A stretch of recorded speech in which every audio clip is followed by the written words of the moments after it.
Hello and welcome back to my YouTube channel.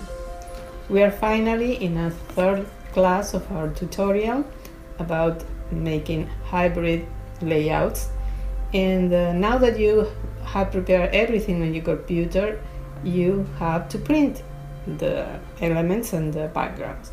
There are several options. The easiest one is to print everything together, like in this case. You can see that you have everything printed in the same page. But if you want something more fancy, more elaborated, you can print elements separately. For example, this is one option. In this case, I have printed the background paper, the matting papers, and the circle, and all the other elements in this other page. So now I have to cut everything and assemble the elements in this page. This will allow me to add, for example, chalk ink to distress the borders, some foam dots to make it look like 3D, for example, the camera or this circle, and it's going to have a more beautiful effect.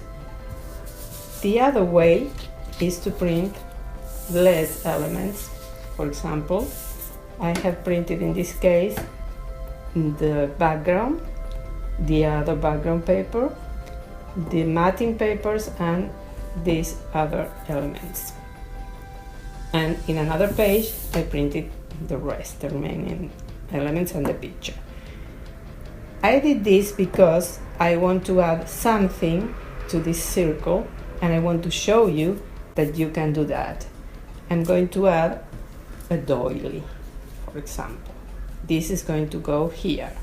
So you may be wondering how I'm going to put something beneath these matting papers. I'll show you this in a few minutes.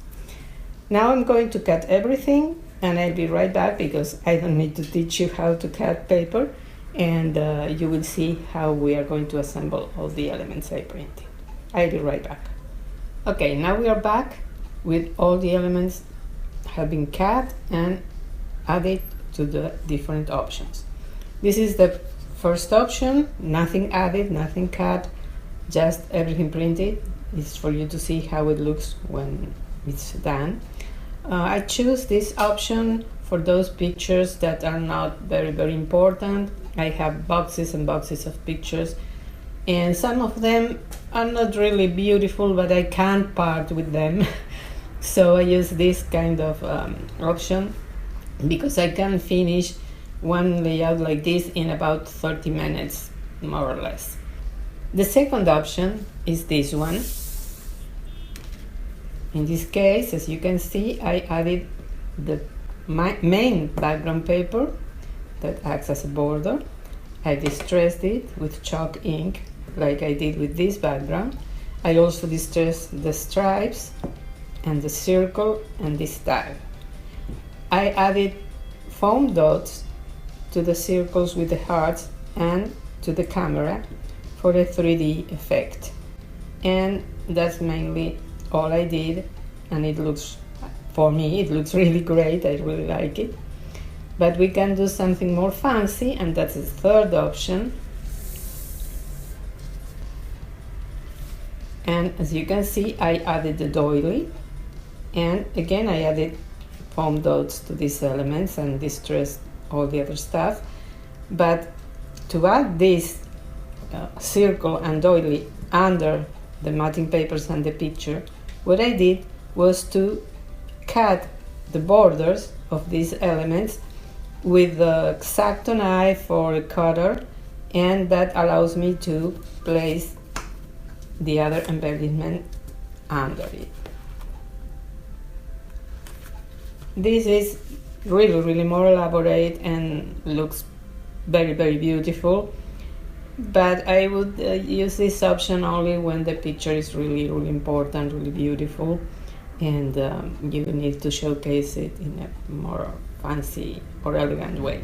Okay, this is it for this tutorial. I hope you enjoyed what you saw, and you start practicing it. You will see all the advantages of making hybrid and mixing and matching all the elements. I hope to see you in my next tutorial or video. Please don't forget to visit my blog and subscribe. As usual, the address is below. And please like it. I would love to see you like it and see your comments. So thanks for watching. Have a great day. See you soon. Bye bye.